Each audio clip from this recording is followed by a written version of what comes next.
হনুমান জয়ন্তী ও পূর্ণিমার শুভ যোগে করুন এই উপায়। আপনার দুঃখ দূর হবে, বাড়ি গাড়ি তৈরি করতে পারবেন।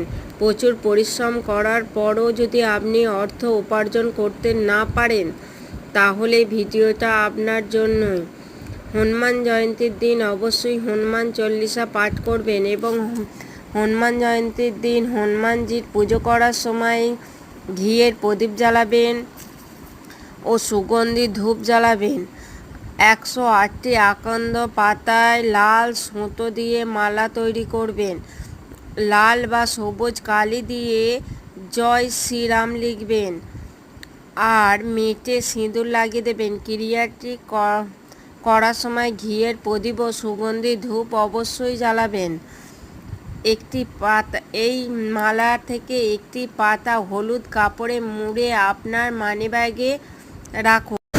আপনার মানিব্যাগে রাখলে আপনার কোনোদিন অর্থের অভাব হবে না, সমস্ত বিপদ থেকে আপনি রক্ষা পাবেন। হনুমান চল্লিশা অবশ্যই পাঠ করবেন এবং উপবাস, এই ক্রিয়াটি যিনি করবেন তিনি উপবাসে থাকবেন। আর হনুমান চল্লিশা পাঠ যদি আপনি না করতে পারেন, অবশ্যই হনুমান চল্লিশা শ্রবণ করবেন, তাহলে আপনার সমস্ত দুঃখ দূর হবে।